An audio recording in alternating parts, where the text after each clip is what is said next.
ये प्रिंसिपल दिया है हेनरी फ्योल ने। बहुत इंपॉर्टेंट प्रिंसिपल है। इस प्रिंसिपल को समझने से पहले हम एक एग्जांपल ले लेते हैं। मान लीजिए हमारे स्कूल में दो डिपार्टमेंट है, कॉमर्स का, साइंस का। अब कॉमर्स के डिपार्टमेंट की अपनी जरूरतें होंगी, कॉमर्स के डिपार्टमेंट को लेकर उसकी अपनी ही कुछ प्रॉब्लम्स भी होंगी। साइंस वाला डिपार्टमेंट उसकी खुद की कुछ जरूरतें हैं, कुछ अलग से उनकी भी पर्सनल प्रॉब्लम भी रहती होंगी, मतलब उस डिपार्टमेंट को लेकर पार्टिकुलर मैं बात कर रहा हूं। अब मान लीजिए दोनों डिपार्टमेंट का मैंने एक ही हेड बना दिया, भी चलो तुम कॉमर्स का डिपार्टमेंट भी संभाल लो और साइंस का डिपार्टमेंट भी संभाल लो। तो आपको क्या लगता है कि वो जिसको मैंने दोनों डिपार्टमेंट डील करने के लिए बोला है, क्या वो दोनों डिपार्टमेंट अच्छे से हैंडल कर पाएगा? नहीं, क्योंकि कॉमर्स के डिपार्टमेंट की अलग एक्टिविटीज हैं, साइंस के डिपार्टमेंट की अलग एक्टिविटीज हैं। दोनों की प्रॉब्लम्स भी कॉमन नहीं होंगी, कुछ प्रॉब्लम्स उसकी अलग, कुछ प्रॉब्लम उसकी अलग। हमको क्या चाहिए? अगर हम दोनों डिपार्टमेंट को अच्छे से डील करना चाहते हैं, हम चाहते हैं कि हमारे स्कूल का रिजल्ट बहुत अच्छा है, तो हमको क्या करना होगा? कॉमर्स के डिपार्टमेंट के ऊपर एक कॉमर्स का हेड छोड़ना होगा। इसी तरह से ही साइंस के डिपार्टमेंट के लिए हमको एक अलग से हेड बनाना होगा। मतलब कॉमर्स के डिपार्टमेंट की जितनी भी एक्टिविटीज हैं उसको हैंडल करने के लिए एक अलग से प्लान होगा, एक अलग से हेड भी होगा जो उसको कंट्रोल भी करेगा। सेम साइंस के डिपार्टमेंट की बात, साइंस के डिपार्टमेंट का भी अलग से एक हेड होगा, अलग से प्लानिंग होगी, और वही हेड उस साइंस के डिपार्टमेंट को भी कंट्रोल करेगा। यही बात हेनरी फ्योल ने यूनिटी ऑफ डायरेक्शन में कही है। हेनरी फ्योल कहते हैं कि कुछ एक्टिविटीज का ग्रुप ऐसा होता है जिसका सेम ऑब्जेक्टिव होता है। हमको क्या करना है? इन एक्टिविटीज के ग्रुप को एक ही हेड के अंडर में छोड़ना है। वही हेड प्लान बनाएगा, या लगा लो कि उसी प्लान के अकॉर्डिंग वो हेड काम करेगा। वही हेड क्या करेगा? उस डिपार्टमेंट को कंट्रोल भी करेगा। मतलब मान लीजिए हमारे पास फर्म के अंदर एक डिपार्टमेंट है कार बनाने का, एक डिपार्टमेंट है बाइक बनाने का। अब इस डिपार्टमेंट की अलग से कुछ प्रॉब्लम्स होंगी, इस डिपार्टमेंट की अलग से कुछ प्रॉब्लम। ये सेल करने के लिए अपने टेक्निक लगाएंगी, ये डिपार्टमेंट भी सेल करने की अपनी टेक्निक लगाने वाला है। अब सोचकर देखिए, कार और बाइक का डिपार्टमेंट दोनों के ऊपर मैं एक ही हेड रिक्रूट कर दूं, एक ही हेड को दोनों डिपार्टमेंट दे दूं, क्या काम अच्छे से चल पाएगा? नहीं, क्योंकि जो कार डिपार्टमेंट का जो हेड अगर हम अलग से रख दें तो वो उसकी प्रॉब्लम्स को सोल्व कर पाएगा, इस डिपार्टमेंट पे फोकस कर पाएगा, इसकी प्लानिंग अच्छे से कर पाएगा, सेल अच्छे से हो पाएगी। सेम बाइक डिपार्टमेंट की बात।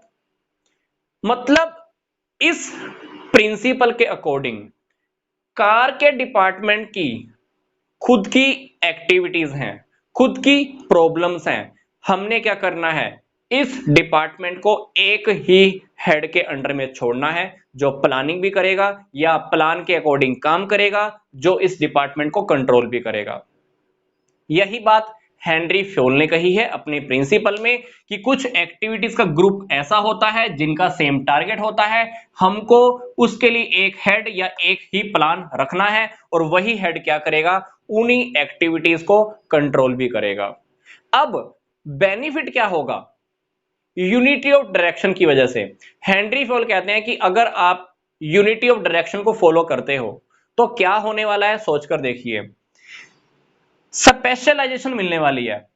अब कार के डिपार्टमेंट का हेड कार को लेकर प्रॉब्लम डिस्कस करेगा, कार को लेकर प्लानिंग करेगा, कार को लेकर मार्केटिंग करेगा। तो बार बार जो वो काम कर रहा है किसके लिए कर रहा है? सिर्फ कार के डिपार्टमेंट के लिए।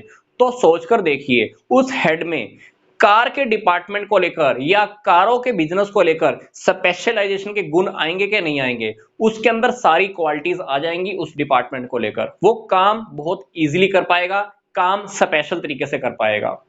फॉर एग्जाम्पल मैं कहता हूं कि अगर आपको एक काम बार बार करने के लिए कहा जाए तो आपके अंदर क्या होगा? वो काम करने की स्पेशलाइजेशन आ पाएगी। आप अगली बार उस काम को पहले से भी ज्यादा अच्छे तरीके से और स्पीड में कर पाओगे। तो पहली बात जो हेनरी फ्योल ने कही है कि अगर आप एक ही एक्टिविटीज को एक ही हेड के अंडर में दे देते हो तो उस हेड में स्पेशलाइजेशन की क्वालिटीज आ जाएंगी, जो ऑर्गेनाइजेशन का जो टारगेट है वो कंप्लीट हो पाएगा, ऑर्गेनाइजेशन की एफिशिएंसी है वो भी बढ़ जाएगी। इससे एक्टिविटीज में भी यूनिटी रहेगी। अदरवाइज क्या होगा, कार की एक्टिविटीज इधर हो रही हैं, बाइक की एक्टिविटीज इधर हो रही हैं, पर अभी क्या हुआ, हमने दोनों डिपार्टमेंट के अलग अलग हेड रख दिए। ये वाली एक्टिविटीज यही होने वाली हैं, बाइक की एक्टिविटीज यही होने वाली हैं। अगर अब इस प्रिंसिपल को अप्लाई नहीं करते तो क्या नुकसान होने वाला है? पहली बात, स्पेशलाइजेशन की क्वालिटी नहीं आएगी, ऑर्गेनाइजेशन की एफिशिएंसी नहीं बढ़ने वाली, ऑर्गेनाइजेशन का टारगेट नहीं पूरा होने वाला, जो एक्टिविटीज रहेंगी उन एक्टिविटीज में भी कोऑर्डिनेशन नहीं होगा। फॉर एग्जांपल, ये सारी एक्टिविटीज अगर मैं मिक्स कर दूं तो क्या होगा, कोऑर्डिनेशन हो ही नहीं पाएगा।